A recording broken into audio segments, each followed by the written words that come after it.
اعوذ باللہ من الشیطان اللعین الرجیم بسم اللہ الرحمن الرحیم رب اشرح لی صدری ویسر لی امری واحلل عقدۃ من لسانی یفقهوا قولی اللہم صلی علی محمد و آل محمد۔ صاحبان ایمان مومنی مومنات، آیت اللہ سید عبد الکریم کشمیری رحمہ اللہ کا مولائے کائنات علی ابن ابی طالب علیہ السلام سے توسل کرنے کا طریقہ، عمل، وظیفہ بیان کرنا ہے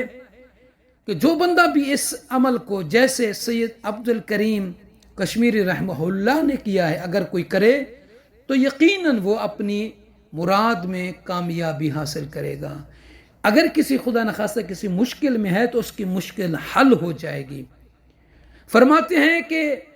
سید عبد الکریم کشمیری مولا امیر المومنین علی ابن ابی طالب علیہ السلام کے وجود مقدس سے بہت توسل کیا کرتے تھے، اور ان کا یہ وطیرہ تھا کہ جب بھی کوئی مشکل آتی تھی مولا امیر المومنین علی ابن ابی طالب علیہ السلام کا واسطہ دے کر اور خاص اذکار کے ذریعے توسل کرتے تھے۔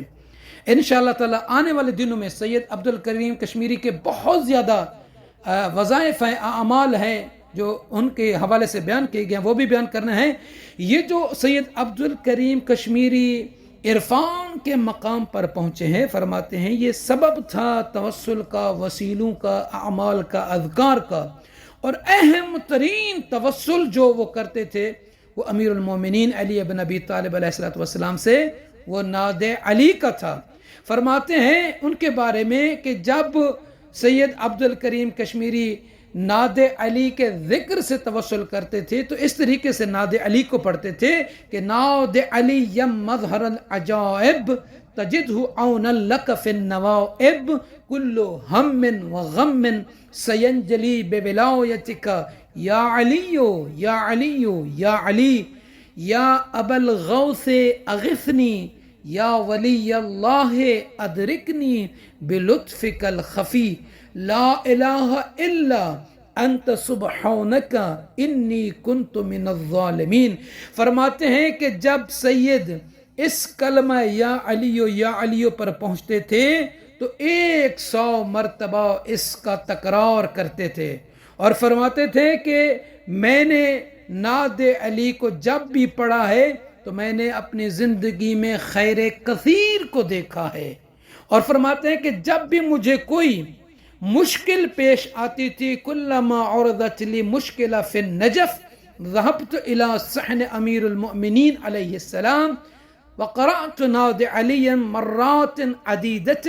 فتحل المشکلہ۔ سید عبد الکریم کے بارے میں ملتا ہے کہ جب بھی وہ نجف اشرف میں تھے کوئی مشکل ان کو پیش آتی تھی، کوئی پرابلم ہوتا تھا تو مولا امیر المومنین علی ابن ابی طالب علیہ السلام کے صحن حیدری میں جا کر مولا کی زیارت کرنے کے بعد ناد علی کا کئی مرتبہ تکرار کرتے تھے۔ تو وہ فرماتے ہیں جب میں بار بار ناد علی کو پڑھتا تھا تو میری مشکل اس ورد ناد علی کی برکت سے حل ہو جاتی تھی۔ اور یہ بھی سید عبد الکریم کشمیری کے بارے میں ملتا ہے کہ وہ نجف اشرف میں جب مولا امام رضا علیہ السلام کی 17 مہینے کے بعد زیارت کے بعد یہاں لوٹے تھے تو وہ ہمیشہ ناد علی کو پڑھا کرتے تھے، اور فرماتے ہیں کہ ناد علی کو وہ کتنی مرتبہ پڑھتے تھے؟ 110 مرتبہ۔ اور فرماتے ہیں کہ جب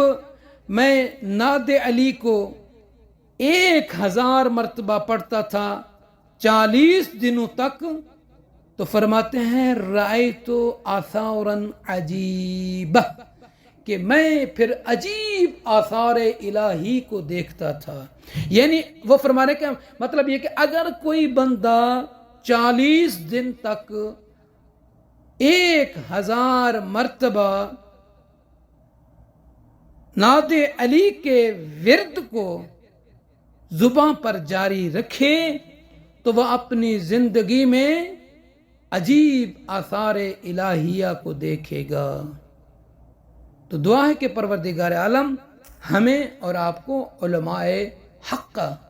علماء کرام کی سیرت پر عمل کرنے کی توفیق عطا فرمائے، اور انشاءاللہ تعالی آنے والے دنوں میں سید عبد الکریم کشمیری رحمہ اللہ عالم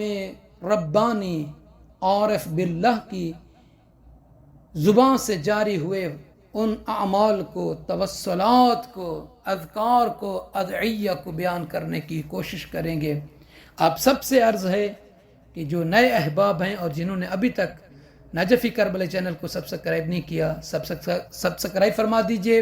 لائک اور شیئر بھی کر دیجئے گا تاکہ اس طرح کی ویڈیوز آپ تمام احباب کی مبارک سماعتوں تک پہنچتی رہے۔ جزاک اللہ۔ اعوذ باللہ من الشیطان اللعین الرجیم، بسم اللہ الرحمن الرحیم، رب اشرح لی صدری ویسر لی امری واحلل عقدۃ من لسانی یفقهوا قولی۔ اللہم صلی علی محمد و آل محمد۔ صاحبان ایمان مومنین مومنات، آیت اللہ سید عبد الکریم کشمیری رحمہ اللہ کا مولا کائنات علی بن ابی طالب علیہ السلام سے توسل کرنے کا طریقہ، عمل، وظیفہ بیان کرنا ہے۔